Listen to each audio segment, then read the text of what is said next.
Bonjour à tous, Stories.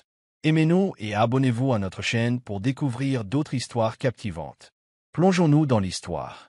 Le vaste domaine de Kingsley Donald, sur l'île Victoria, brillait d'opulence. Sol en marbre, luminaires plaqués or et lustres valant plus que des maisons entières définissaient son empire. Pourtant, sous tout ce luxe, Kingsley était assis dans son bureau, froid et distant, feuilletant des rapports financiers avec plus d'émotion qu'il n'en avait jamais accordé à sa femme, Cynthia Davis. Ils étaient mariés depuis 5 ans, 5 longues années étouffantes à ses yeux. Pour lui, Cynthia était un arrangement commercial, une démarche socialement acceptée qu'il prenait uniquement pour préserver les apparences et correspondre à l'image de père de famille attendue des PDG de renom. Elle était gracieuse, élégante et d'une intelligence redoutable, mais Kingsley s'en fichait. Ce qu'il désirait, ce n'était ni compagnie ni substance, mais validation, attention et loyauté envers ses conditions. Et ce que Cynthia donnait, aussi sincère soit-il, n'était jamais suffisant. Cynthia, en revanche, avait autrefois profondément aimé Kingsley.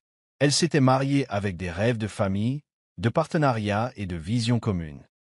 Mais peu après le mariage, elle réalisa qu'elle avait épousé un inconnu. Kingsley rentrait rarement à la maison. Lorsqu'il le faisait, c'était bref, froid et transactionnel. Les conversations devenaient unilatérales, son affection se heurtant à l'indifférence. Même lorsqu'elle s'habillait pour ses événements d'entreprise, se tenait fièrement à ses côtés et défendait son nom dans les cercles sociaux. Kingsley ne reconnaissait jamais sa valeur. Il était toujours occupé, toujours en réunion, et de plus en plus inaccessible émotionnellement. Malgré cela, Cynthia essayait. Elle préparait ses plats préférés, priait à côté de lui et espérait souvent qu'une étincelle renaîtrait. Mais avec le temps, cet espoir s'est estompé. Elle est devenue une figure de son manoir, un titre décoratif et dénué de sens, Madame Donald, mais jamais véritablement sa femme. À l'insu de Cynthia, Kingsley avait donné son cœur à une autre, Jennifer. Jeune, éblouissante et au charisme sournois, Jennifer était tout ce qu'il pensait désirer. Quelqu'un qui l'écoutait, riait à ses blagues et ne le remettait jamais en question. Kingsley lui faisait plus confiance qu'à quiconque, se confiant souvent à elle sur les secrets de l'entreprise, les stratégies du conseil d'administration et même ses frustrations envers Cynthia. Jennifer, qui travaillait comme son assistante personnelle, avait l'intelligence de ne jamais critiquer directement Cynthia, mais laissait toujours entendre qu'elle ne correspondait pas à sa vision. Kingsley s'en régalait. Il commença à voir Jennifer comme la femme qui le comprenait vraiment. Et tandis que Cynthia dormait seule nuit après nuit, priant pour que son mari revienne à elle émotionnellement, Kingsley passait ses soirées à se plaindre et à dîner avec sa maîtresse dans Londres. Son cœur, aussi froid que son bureau en granit, avait déjà quitté le mariage. Il ne lui restait plus que la paperasse et un prétexte pour finaliser ce que son orgueil avait déjà détruit. La lumière matinale traversait les hautes baies vitrées du bureau de Kingsley Donald, projetant des traînées dorées sur son bureau poli. Il était assis, une tasse de café dans une main, l'autre plongée dans ses rapports trimestriels, inconscient que son monde était sur le point de basculer. Un léger coup à la porte rompit le silence. Jennifer entra, son assurance habituelle dissimulée sous un voile d'hésitation. « Il faut qu'on parle » dit-elle d'une voix plus basse que d'habitude. Kingsley, légèrement agacé par l'interruption, lui fit signe de s'asseoir. Ses mains tremblaient tandis qu'elle déposait un bout de papier plié sur son bureau, un rapport d'échographie. Il le ramassa, les sourcils froncés, puis élargit à la lecture des mots. Âge gestationnel estimé à 7 semaines. Sunker Essembala. Tu es enceinte, demanda-t-il, d'abord incrédule, puis se leva lentement de sa chaise. Jennifer hocha la tête, chorégraphiant soigneusement sa vulnérabilité. Je ne voulais pas te le dire avant d'en être sûr. Mais Kingsley, c'est à toi. Le temps s'était arrêté. Des années de frustration refoulée, causées par l'absence d'enfant avec Cynthia, s'étaient évaporées en un instant. Son incrédulité s'était transformée en euphorie. Il serra Jennifer dans ses bras, incapable de discerner la lueur de calcul dans ses yeux. À cet instant, elle le tenait. Kingsley ne put se concentrer de toute la journée. L'idée de devenir père résonnait à ses oreilles comme une douce mélodie qu'il avait depuis longtemps renoncé à entendre. Il contemplait par la fenêtre de son bureau, non pas la silhouette des Legos, mais l'avenir qu'il construisait avec Jennifer. Dans son esprit, Cynthia était devenue l'ombre d'un échec, belle, dévouée, mais imparfaite. Pendant 5 ans, il avait enduré un mariage qu'il n'avait jamais désiré, et voilà que Jennifer lui offrait tout ce qu'il pensait lui être refusé. Un héritier, un héritage et une validation émotionnelle. Il commença à appeler, d'abord son avocat, puis un agent immobilier. Il voulait que tout soit prêt. « Je veux que ce soit clair et rapide », a-t-il dit à son avocat. « J'en ai fini avec Cynthia. » Il n'a pas dit à Jennifer qu'il avait entamé la procédure de divorce, il voulait que ce soit une surprise, une preuve de son engagement. Ce soir-là, alors que Cynthia mettait la table et ajustait sa robe, espérant que Kingsley pourrait enfin dîner à la maison, il ne revint jamais. Il était avec Jennifer, célébrant sa grossesse autour de champagne et de promesses, ignorant que le fondement de ses certitudes était aussi fragile que du verre. Au matin, Kingsley avait déjà élaboré un plan dans sa tête. Il remettrait les papiers à Cynthia dans la semaine. Il lui ferait comprendre qu'il ne s'agissait pas d'une simple phase ou d'une dispute, mais d'une décision définitive et irréversible. Jennifer lui avait donné quelque chose que Cynthia ne pourrait jamais faire, une preuve de fertilité, une raison d'être. Il allait soigneusement présenter l'histoire au public, se présentant comme un homme choisissant enfin l'amour et l'héritage plutôt que la pression sociale. Ce qu'il ignorait, c'est que Cynthia avait déjà commencé à percevoir la distance. Elle avait remarqué les appels sans réponse, les nuits tardives, la légère odeur d'un parfum inconnu sur ses vêtements. Mais même alors, elle n'aurait jamais imaginé en arriver là. Elle croyait encore, bêtement, que leur mariage pouvait être sauvé. Kingsley, cependant, avait déjà enfermé son cœur. Son esprit était désormais une machine, qui voyait Cynthia comme un handicap et Jennifer comme l'avenir. En signant la demande préliminaire de divorce et en la glissant dans un dossier, il sourit faiblement. À ses yeux, il corrigeait enfin la plus grosse erreur de sa vie. Il ne se doutait pas qu'il en créait un nouveau qui le hanterait à jamais. La salle d'audience était glaciale, non pas par la température, mais par l'atmosphère. Cynthia était assise, raide, à droite, vêtue d'une simple robe bleu marine, les mains jointes sur ses genoux pour dissimuler leur tremblement. Son avocat murmura des mots rassurants à côté d'elle, mais rien ne put masquer la douleur sourde dans sa poitrine. De l'autre côté de la pièce, Kingsley était assis avec une arrogance calme, son costume parfaitement taillé, ses chaussures cirées et son expression impassible ne trahissant aucune émotion. Il ne lui jeta même pas un regard. Jennifer était absente, bien sûr. Elle préférait observer son œuvre se dérouler à distance, en sécurité. Cynthia ne comprenait toujours pas comment 5 ans de mariage avaient pu se transformer en un tel silence glacial. Il ne s'était pas disputé, n'avait pas crié, il avait simplement décidé. Et maintenant, elle était là, fixant l'homme pour lequel elle avait autrefois prié, tandis qu'il demandait au juge de l'effacer de sa vie, comme une signature oubliée sur un contrat. Lorsque le juge a annoncé la suite de l'affaire, Cynthia s'est redressée, les jambes tremblantes, sa voix à peine assurée lorsqu'elle a répondu. L'avocat de Kingsley était le principal interlocuteur, calculateur, dédaigneux et efficace. Il évoquait des divergences irréconciliables, un manque de compatibilité, plus douloureux encore, l'impossibilité d'avoir des enfants. Le cœur de Cynthia se serra à cette phrase, comme si sa valeur était liée à la seule chose dont on n'avait même pas prouvé qu'elle était responsable. Quand ce fut son tour de parler, Cynthia prit une profonde inspiration, les yeux remplis de larmes contenues. « Votre honneur, commença-t-elle doucement, la voix brisée, j'ai donné à cet homme ma jeunesse, mon amour, ma loyauté. Je l'ai soutenu pendant 5 années de froideur, espérant qu'un jour il me verrait, non seulement comme une femme, mais comme une partenaire. Il ne m'a jamais laissé le temps de faire le deuil du silence qui régnait dans notre foyer. Il ne nous a jamais laissé chercher de vraies réponses. Il a simplement décidé que c'était moi le problème, et m'a rendu invisible dans notre mariage. » Sa voix tremblait, mais elle continuait. Je suppliais son attention, sa présence, son cœur. Mais tout cela était donné à quelqu'un d'autre, quelqu'un qui lui murmurait des mensonges à l'oreille tandis que je mourais à l'intérieur de la nôtre. Le juge écouta en silence, mais Kingsley resta impassible. Ses yeux étaient secs, ses doigts tapotant le banc comme s'il était impatient de retourner à son bureau. Lorsque Cynthia s'arrêta enfin, le silence retomba dans la salle d'audience. Pas de contre-interrogatoire, pas d'objection, juste le son de son chagrin résonnant dans la salle. Le juge jeta un coup d'œil aux 2 parties, sans cérémonie, signa le jugement de dissolution de leur mariage. 5 ans se transformèrent ainsi en une mince feuille de route juridique. Après l'audience, Cynthia est sortie seule de la salle d'audience, serrant son sac à main comme si c'était la seule chose qui la soutenait. Dehors, les caméras l'attendaient, mais pas elle. Les journalistes tentaient d'apercevoir Kingsley Donald, le magnate des affaires dont le divorce avait piqué la curiosité des médias. Cynthia se faufila discrètement dans la foule, sans se faire remarquer. Elle ne voulait ni gros titres ni pitié. Elle voulait juste de l'air, un air pur, vif et apaisant. En arrivant à sa voiture, son téléphone vibra.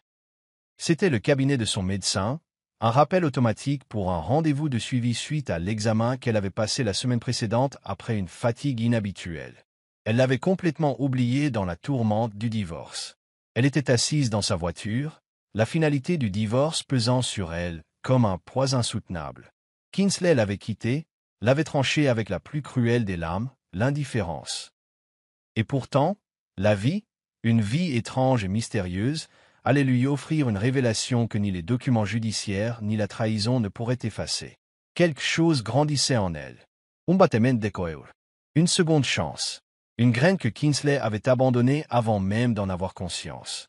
Le léger claquement des talons résonna dans le couloir stérile du Lakezid Medical Center tandis que Cynthia se dirigeait vers la salle de consultation. Le SMS concernant son suivi avait été inattendu, mais maintenant, quelques jours seulement après la finalisation de son divorce, elle était là, essayant de ne pas s'effondrer sous le poids de tout cela. Elle attendait, les mains jointes. Une infirmière ouvrit la porte avec un sourire et l'appela. « Madame Donald ?» Cynthia hésita une seconde. Elle n'était plus Madame Donald, mais se leva quand même. À l'intérieur, son médecin, une femme au visage bienveillant nommée Dr Hadiz, la salua gentiment et lui fit signe de s'asseoir. Après quelques civilités, le médecin glissa une enveloppe scellée sur la table et lui parla avec le calme d'une brise. « Cynthia, les analyses de sang que tu as faites la semaine dernière. Ils ont confirmé quelque chose d'assez inattendu. Vous êtes enceinte. À environ 5 semaines. » Pendant un instant, Cynthia resta silencieuse. Ses doigts agrippèrent l'accoudoir, sa respiration haletante. « Je suis désolé. »« Quoi ?» murmura-t-elle. « Enceinte. » Ce mot résonna en elle comme un cœur de cloche, joyeux, terrifiant, bouleversant. Les larmes lui montèrent aux yeux, non pas par peur, mais parce que la vie lui avait donné la seule chose que Kingsley avait prétendu ne jamais pouvoir avoir. Un enfant qui était le sien. Un enfant conçu durant le dernier mois de leur mariage en ruine.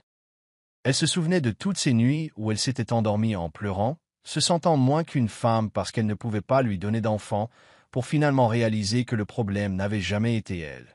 Mais cette conscience ne parvenait guère à apaiser sa douleur. Il l'avait abandonnée, ignorant ce qu'il laissait derrière lui. Les mains de Cynthia se posèrent instinctivement sur son ventre, protectrice. Elle n'avait pas besoin d'informer Kingsley. Il n'y avait aucune obligation, aucun lien, aucune raison.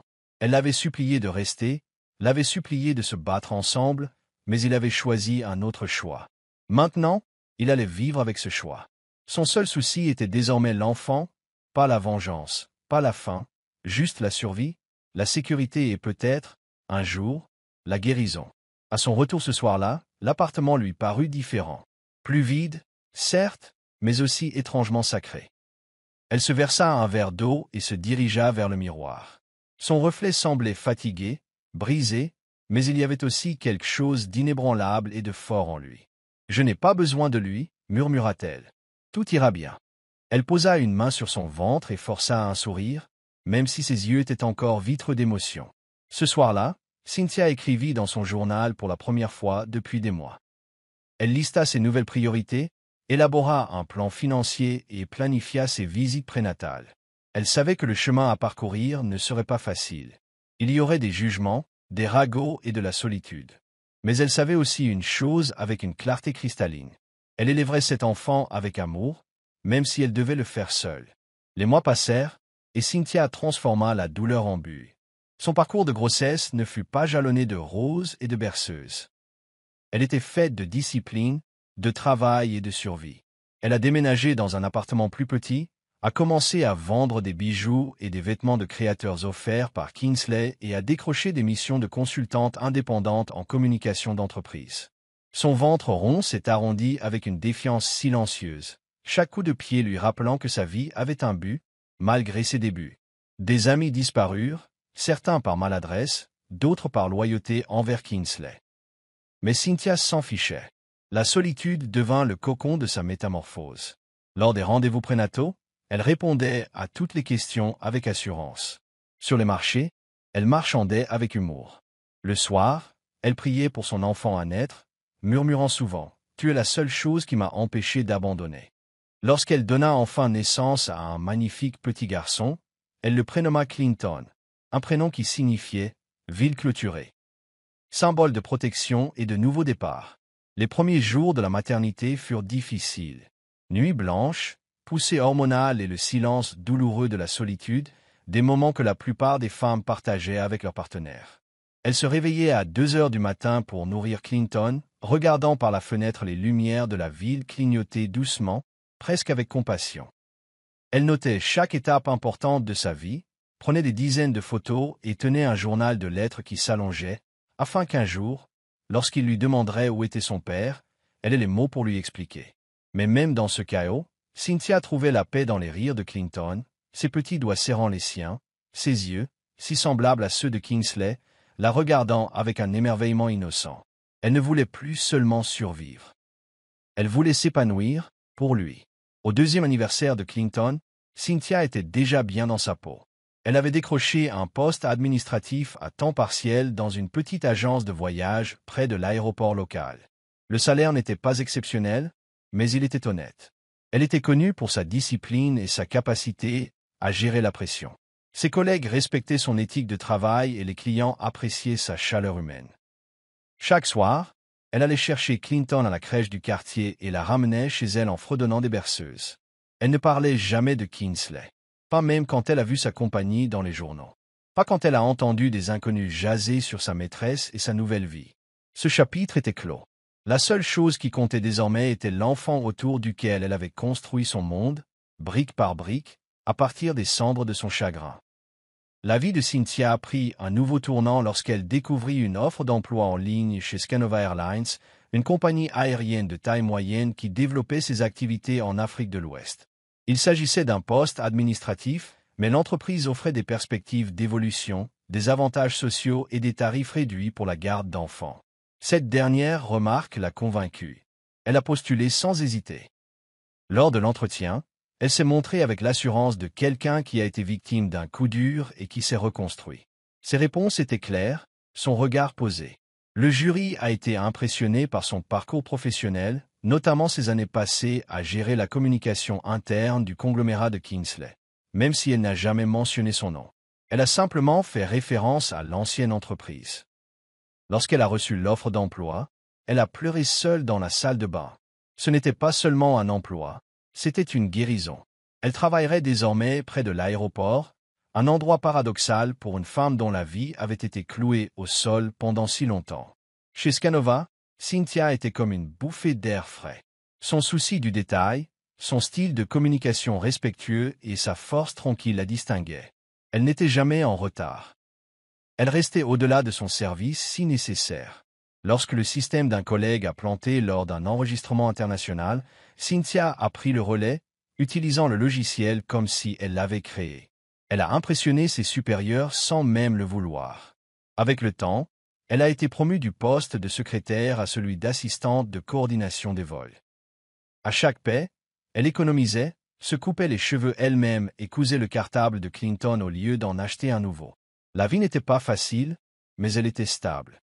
Clinton avait maintenant 3 ans, plein de questions et de soleil, attendant souvent à la porte de la garderie, les bras ouverts et un sourire à faussettes.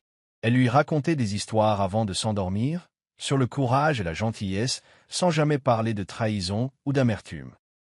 Son cœur guérissait, et même si elle portait encore des cicatrices, elle ne saignait plus.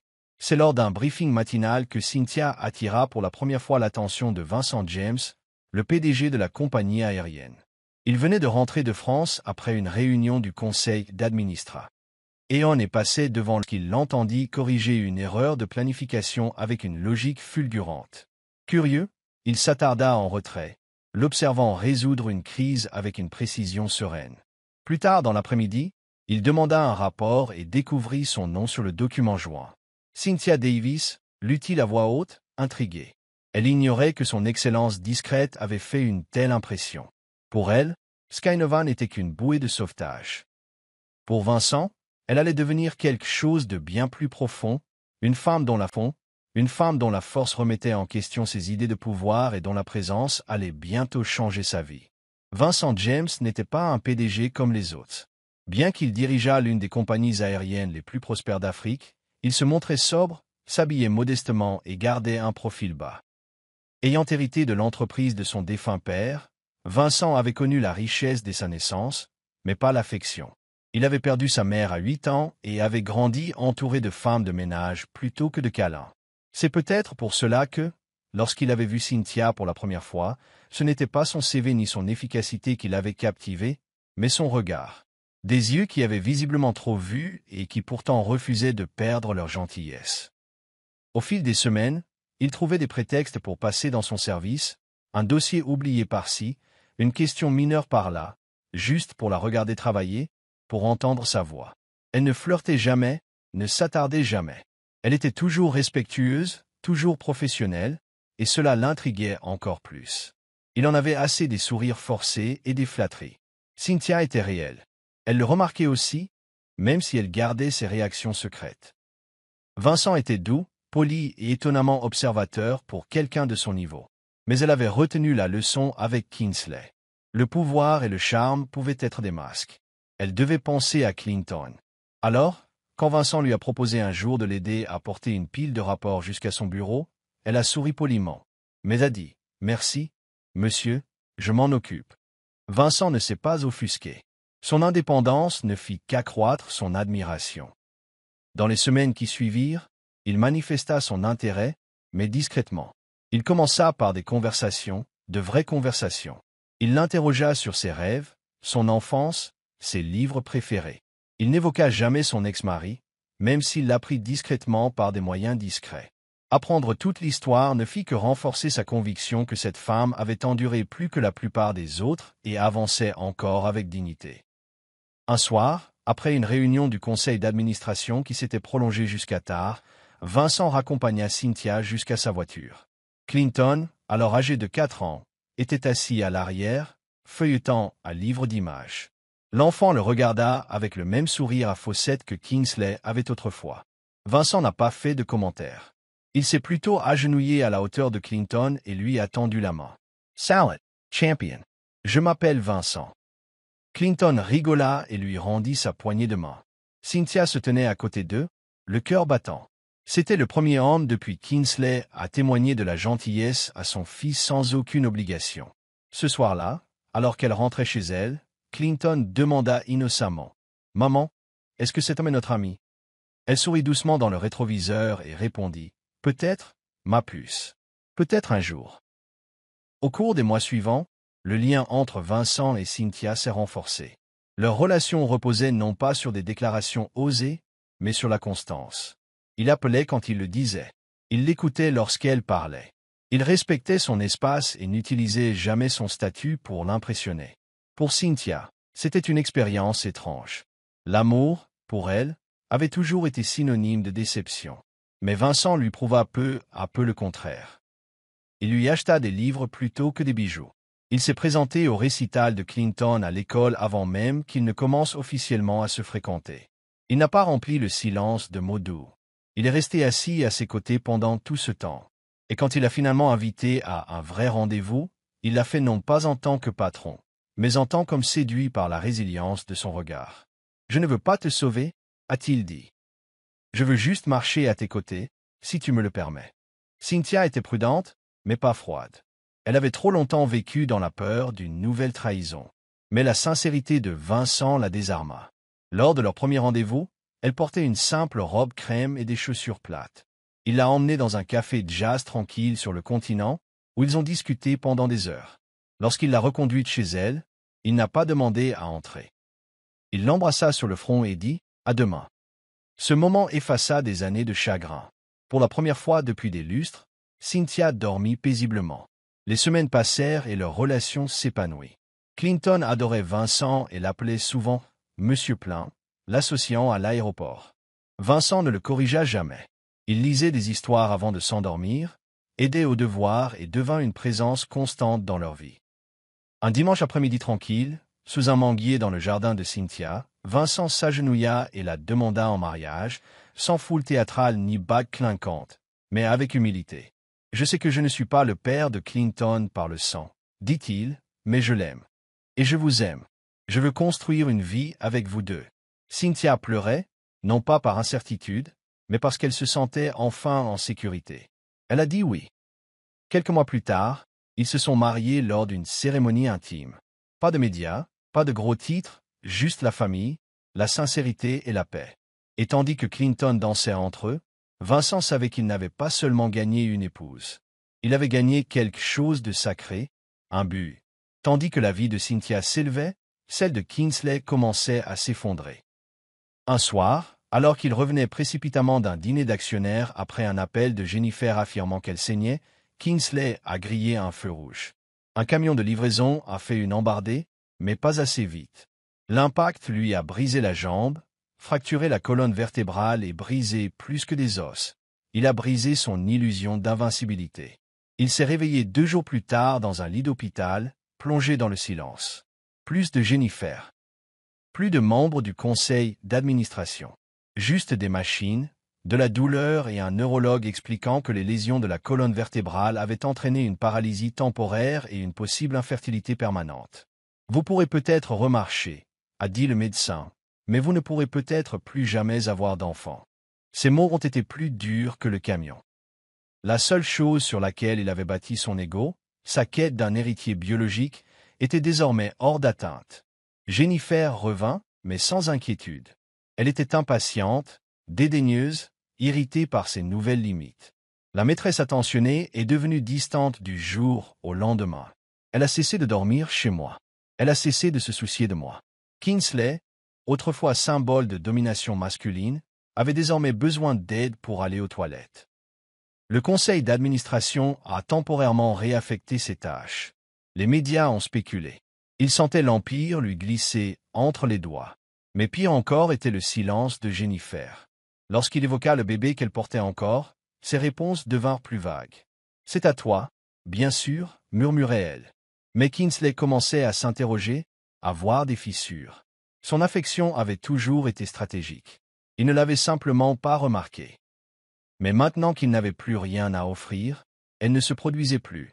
Un soir, allongé dans son lit, regardant par la fenêtre l'horizon désert, Kingsley pensa à Cynthia pour la première fois depuis des mois, pensa vraiment à elle. Sa façon de le supplier. Sa façon de prononcer son nom en lui apportant son dîner. Sa façon de lui effleurer l'épaule, parfois, avant qu'il ne s'éloigne. Il ne l'avait pas seulement repoussée, il l'avait rejetée comme si elle n'était rien.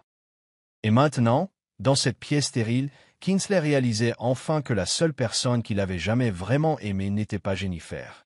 C'était la femme qu'il avait renvoyée sans un regard en arrière. Jennifer a donné naissance à une petite fille en bonne santé à la fin du printemps. Mais quelque chose n'allait pas chez Kingsley. Assis dans son fauteuil roulant, regardant le nouveau-né dormir dans un berceau d'hôpital, il ne parvenait pas à se débarrasser du malaise qui le rongeait. L'enfant ne lui ressemblait en rien. Pas de fossettes, pas de traits familiers. Lorsqu'il interrogea prudemment Jennifer sur les échéances, elle craqua. « Pourquoi est-ce important? Elle est là. Tu devrais être reconnaissant. » Mais Kingsley, poussé par un nouveau vide et un besoin irrépressible de vérité, a ordonné un test de paternité, en secret. Lorsque les résultats arrivèrent, ses mains tremblèrent. L'enfant n'était pas de lui. Il relut le document 3 fois, espérant que les lettres se remettraient en ordre. Mais ils ne l'ont pas fait.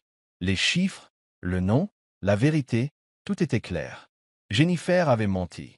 La femme pour laquelle il avait détruit son mariage l'avait utilisé comme une échelle, et maintenant il était tombé. Il l'avait chassé. Les doigts tremblants et la voix brisée, Kingsley avait crié à Jennifer de quitter sa maison, sa vie et le mensonge qu'elle avait construit autour de lui. Les agents de sécurité avaient observé, gênés, Jennifer, ne pleurant plus et ne faisant plus semblant, sortir du portail avec seulement un sac à main et le bébé qu'il savait désormais ne pas être de lui. Cela aurait dû ressembler à de la justice, à de la rédemption, mais Kingsley ne ressentait que du vide. Il se tenait là, dans le hall de marbre de son manoir, la sueur lui perlant le cou, l'écho du portail claquait résonnant jusqu'à ses os. Le silence qui suivit n'était pas la paix, mais une punition. La réalité le frappa de plein fouet. Il avait détruit son mariage, s'était moqué de la seule femme qui le soutenait, tout cela pour un enfant qui n'était même pas le sien. Le poids de cette erreur pesait sur sa poitrine comme une plaque de fer. Ses jambes, encore en convalescence après l'accident, cédèrent sous lui. Il s'effondra sur le canapé, le souffle court, la vue brouillée. Les jours suivants s'écoulèrent comme une mort lente et douloureuse. Les médias commençaient à soupçonner quelque chose d'anormal. L'absence de Jennifer à de récentes réceptions avait alimenté les rumeurs, mais Kingsley s'en fichait.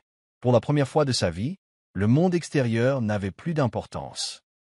Il était entouré de richesses, de voitures garées en silence, de vêtements de créateurs pliés dans des armoires intactes, de tableaux qui avaient autrefois impressionné les membres du conseil d'administration, mais qui n'avaient plus aucun sens désormais. Ses repas refroidissaient. Son équipe marchait sur la pointe des pieds autour de lui, murmurant. Même la lumière du soleil lui semblait accusatrice lorsqu'elle filtrait à travers les fenêtres qu'il admirait autrefois. Il cessa d'assister aux réunions. Le conseil d'administration a tenté de les contacter, mais Kingsley a ignoré leurs appels. À quoi bon? La seule chose qu'il avait toujours prétendu vouloir, une famille, un héritier, un héritage, avait été perdue, non volée. Il l'avait donnée lui-même, volontairement, bêtement. La maîtresse en qui il avait plus confiance quand son sang s'était révélé être la plus grande des tromperies. Mais qu'est-ce qui le hantait plus profondément que sa trahison? Était-ce la femme qui l'avait laissé partir? La maison était plus vide que jamais. Kingsley se déplaçait d'un bout à l'autre de sa demeure tel un fantôme, traînant sa canne et ses regrets derrière lui. Après la révélation de Jennifer et la douloureuse réalité d'élever un enfant qui n'était pas le sien, ses journées étaient lourdes de silence. Mais même au milieu de cette solitude, son esprit revenait sans cesse à la femme qui ne lui avait jamais menti, Cynthia. Il essaya d'abord de l'ignorer, mais la culpabilité le rongeait comme une blessure tenace. Sa fortune n'était plus en paix. L'argent qu'il utilisait autrefois pour contrôler tout et tout le monde lui semblait désormais inutile. Il se mit donc en quête de quelque chose. Pas publiquement, il n'était pas prêt à faire les gros titres. Il a engagé des détectives privés, a commencé à fouiller dans d'anciens contacts et a même contacté d'anciens employés qui avaient travaillé en étroite collaboration avec Cynthia. À chaque fois, la réponse était la même. Elle est passée à autre chose, monsieur. Ou pire, elle ne veut pas être retrouvée. Malgré les impasses, Kingsley refusait de s'arrêter. Il épluchait les archives numériques tard dans la nuit, convaincu qu'elle avait peut-être laissé une trace. Un courriel, un changement d'adresse, un certificat d'immatriculation, quelque chose. Il finit par découvrir qu'elle avait travaillé dans une agence de voyage après leur divorce. Il remonta le fil, mais cela ne menait à rien. Elle avait démissionné plus de 2 ans auparavant. Le directeur se souvenait vaguement d'elle. Elle était calme, intelligente, très gentille, avait-elle dit, sans remarquer que Kingsley tressaillait à ces mots. Ils lui rappelèrent à quel point il avait tenu tout cela pour acquis. Il tenta ensuite de se rendre à l'hôpital, espérant peut-être trouver un dossier médical, des soins prénataux, un acte de naissance, mais même cette piste resta lettre morte. Cynthia avait été prudente. Elle s'était effacée de sa portée, telle une femme fuyant un incendie auquel elle a échappé de justesse. Et Kingsley ne pouvait pas la blâmer.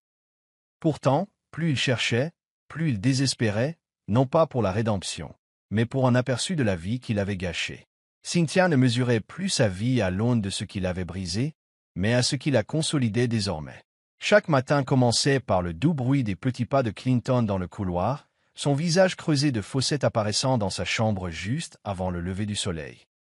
Il se glissait dans son lit à côté d'elle et de Vincent, se blottissant entre eux comme s'il n'était à sa place nulle part ailleurs. Ce qui, en vérité, n'était pas le cas. Il avait sa place là-bas. Avec eux. Ensemble. Vincent souriait souvent par-dessus l'oreiller, effleurant sa tempe d'un baiser avant de se lever pour préparer le petit déjeuner. Leur matinée était rythmée par des rires à la table du petit déjeuner, Vincent aidant Clinton à boutonner son uniforme, Cynthia ajustant le sac à dos de son fils avant de l'emmener à l'école. Ces rituels discrets n'étaient pas glamour, mais profondément épanouissants. Ce n'était pas le genre de bonheur qui hurlait, c'était celui qui bourdonnait, une mélodie paisible et régulière que seuls entendaient ceux qui avaient connu le silence. Les journées de travail s'écoulaient sans encombre, et les soirées se passaient enveloppées dans la chaleur et le confort. Vincent ne rentrait jamais sans s'enquérir de sa journée. Il n'essayait pas de tout arranger, il écoutait simplement, et cela suffisait. Le week-end, il jouait à des jeux de société, regardait des films en famille, et allait parfois dans des parcs d'attractions juste pour laisser Clinton hurler de joie sur les attractions. Cynthia se surprenait souvent à les regarder, père et fils, rire sans retenue, jouer à la balle dans le jardin, lire des livres côte à côte sur le canapé. Ce n'était pas une question de biologie, c'était une question de présence. Et Vincent était toujours présent, à chaque match de foot, à chaque réunion parents-professeurs, à chaque éraflure au genou et à chaque histoire du soir. Il n'était pas un remplaçant, c'était un pilier, et Clinton l'adorait non pas parce qu'il était parfait, mais parce qu'il était présent dans tous les domaines importants. Le cœur de Cynthia avait trouvé refuge. Elle ne luttait plus contre le passé ni ne craignait l'avenir. Son foyer était rempli de sourires sincères, de rires d'enfants et du réconfort d'un mari qui l'aimait au-delà de toute condition. Ils organisaient des soirées cinéma où Clinton s'endormait entre eux, du pop-corn dans les boucles. Le dimanche matin commençait par du gospel et se terminait par des crêpes et des câlins familiaux. Pas de grandes déclarations ni de grands gestes, juste une joie discrète qui emplissait les murs, adoucissait l'air et lui donnait l'impression d'être la femme la plus chanceuse du monde. Elle savait que c'était à cela que ressemblait l'amour lorsqu'il était réel. Et dans ce petit coin de paix, elle avait tout ce qu'elle avait toujours espéré. La stabilité, la sincérité et un amour qu'elle n'avait jamais eu à quémander. La promotion arriva un mardi matin tranquille. Cynthia venait de terminer une réunion d'information sur ses performances lorsque le président l'a convoquée pour ce qu'elle pensait être une réunion de routine.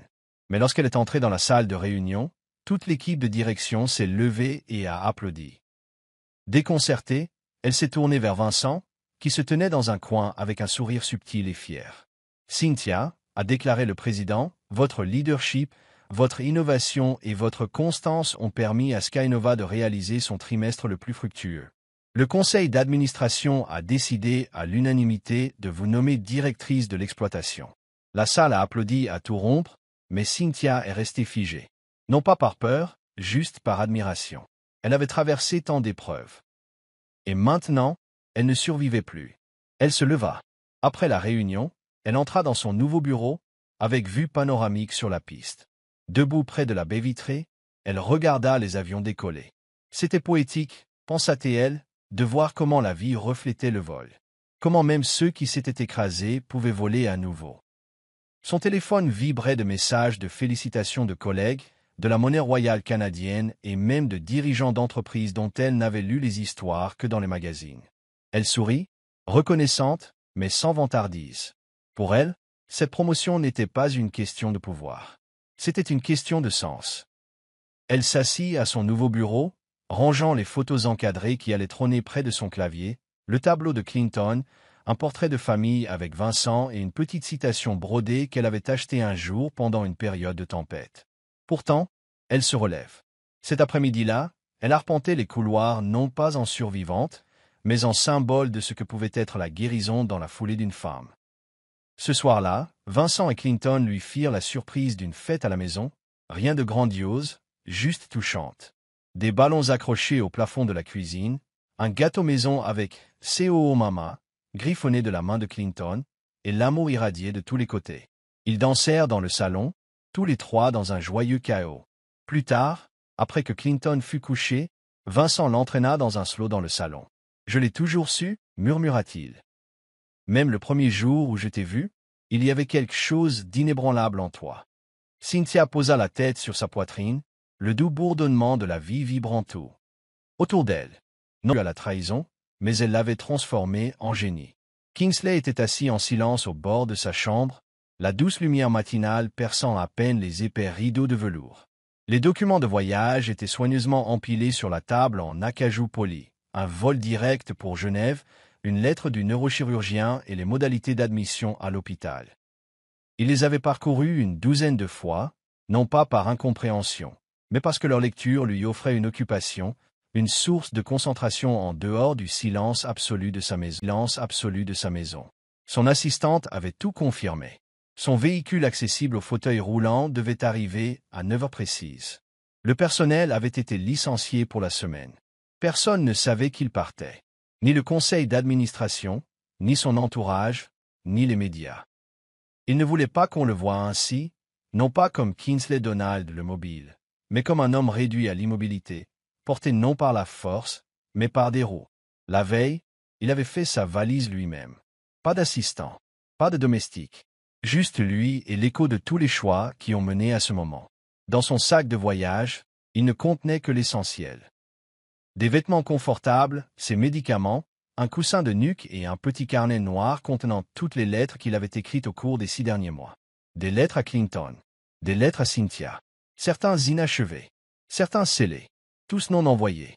Il plia lentement un pull en laine, se souvenant combien Cynthia se plaignait de sa façon de superposer ses vêtements, bâclés et précipités. Elle pliait toujours ses vêtements avec précision, comme si aimer quelqu'un signifiait prendre soin de ses moindres habitudes. Ce souvenir lui serra la poitrine. Il referma son sac et jeta un coup d'œil à sa montre. La voiture allait arriver d'une minute à l'autre. Il roula lentement jusqu'au miroir, de l'autre côté de la pièce. Son visage avait plus vieilli ces 2 dernières années que durant la décennie précédente. Il le voyait à l'affaissement de sa mâchoire, à la perte de cheveux, à la matité de son regard autrefois autoritaire. Lorsque la sonnette retentit faiblement dans la maison, il inspira profondément.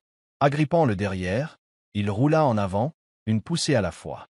Ses mouvements étaient lents, mais assurés. Au bout du couloir, au-delà des récompenses encadrées et des pièces intactes, vers l'entrée principale, un SUV noir aux vitres teintées attendait en silence. Alors qu'il atteignait la porte, son chauffeur s'avança, mais Kingsley leva la main. « Je l'ai » murmura-t-il. Il appuya sur le bouton d'ouverture automatique de la porte et descendit la rampe.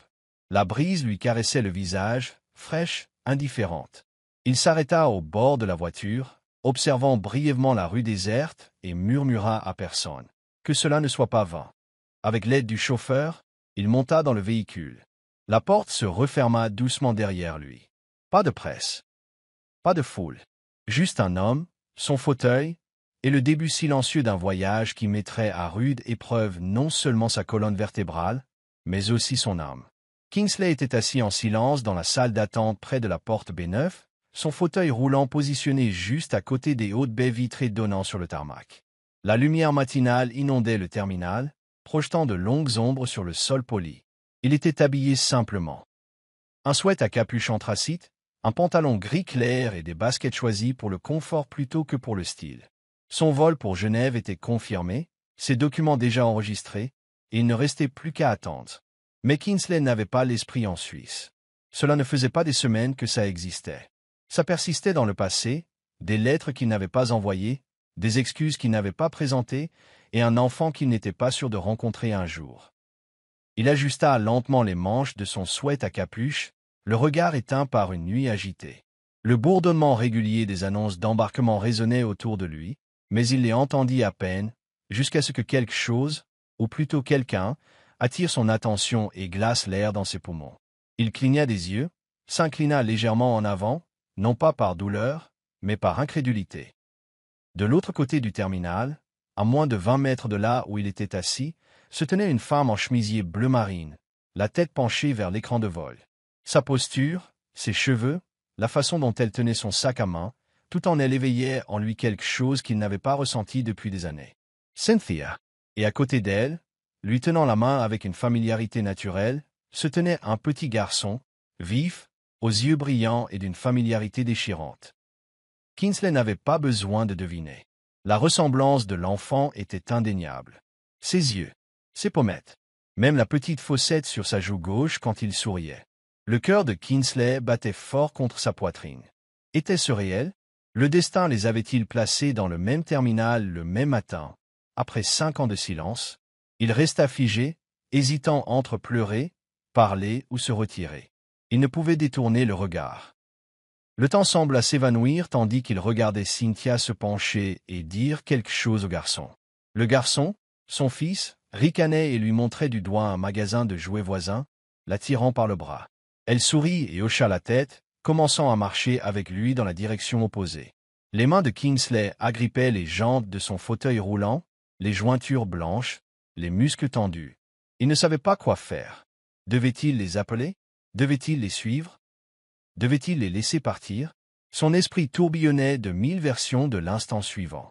Mais aucune d'elles ne se formait suffisamment clairement pour qu'il puisse agir. Alors il resta assis là, à observer, à se souvenir et à décider. Le moment dont il rêvait depuis des années était là, juste devant lui. Et pourtant, tout ce qu'il pouvait faire, c'était fixé. Le terminal vibrait au rythme tranquille de la vie aéroportuaire. Bagages roulants, appel à l'embarquement, murmure des conversations. Kingsley resta immobile plusieurs minutes après les avoir repérés. Cynthia et le garçon. Il ne l'avait pas vu. Il marchait déjà dans l'autre sens, vers une rangée de portes d'embarquement. Il n'eut pas besoin de demander qui était l'enfant.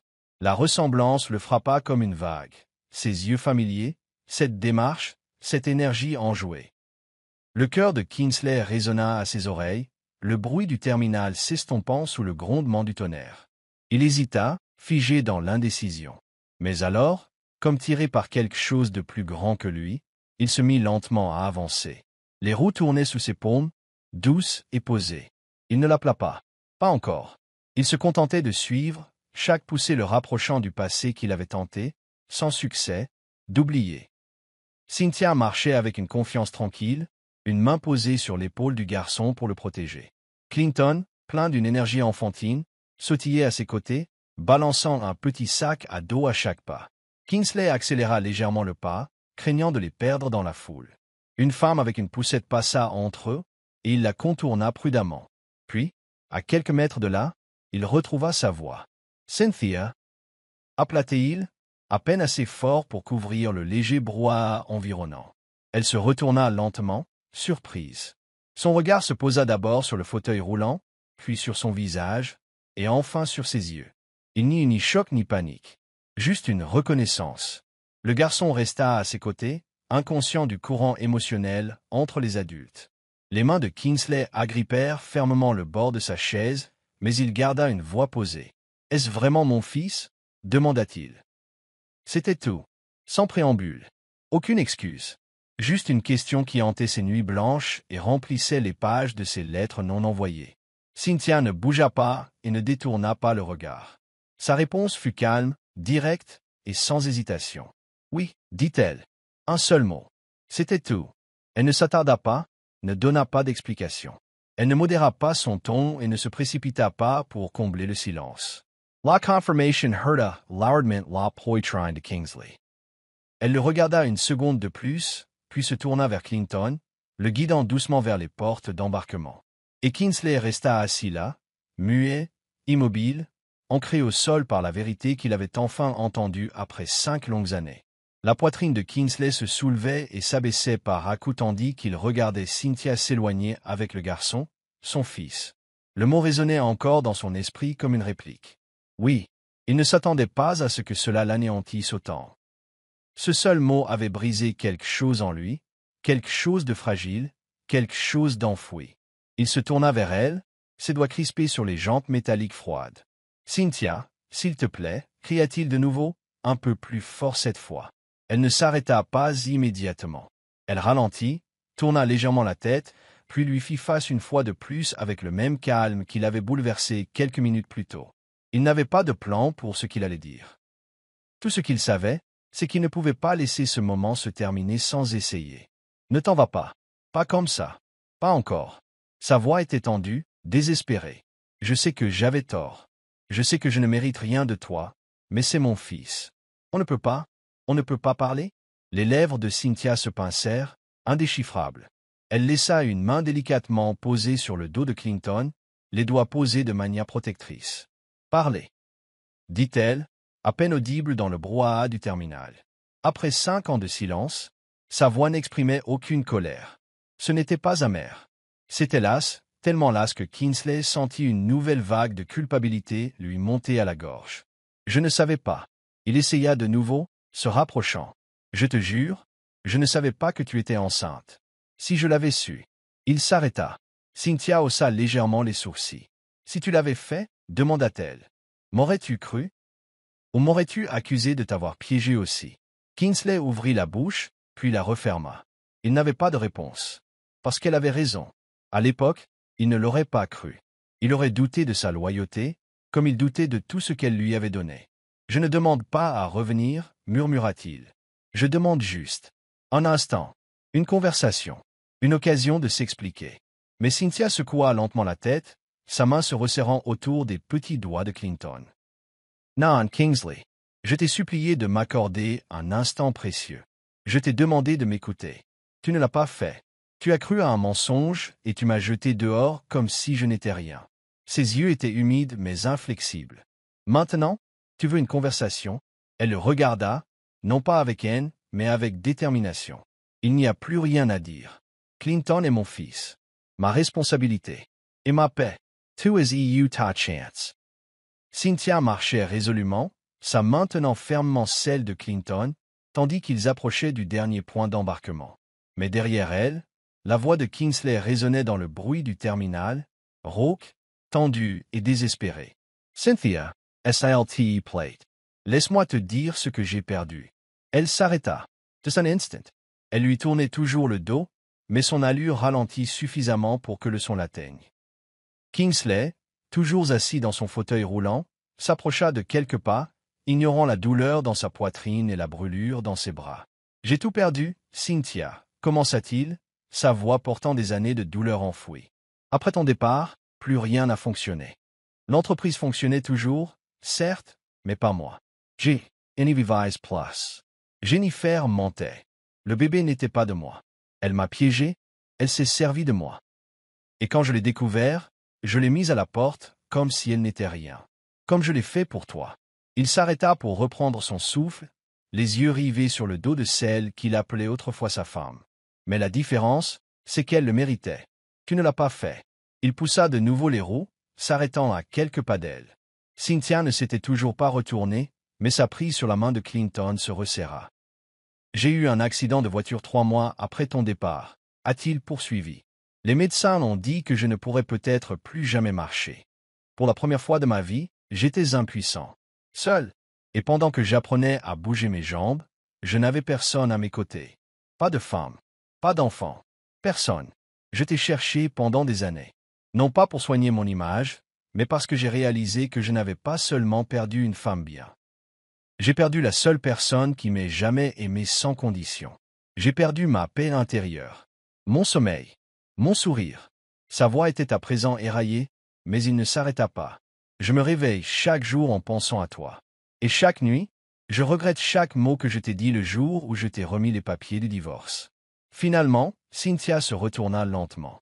Son expression n'était pas celle de la colère. Elle était indéchiffrable, mesurée, distante, mais indéniablement affectée.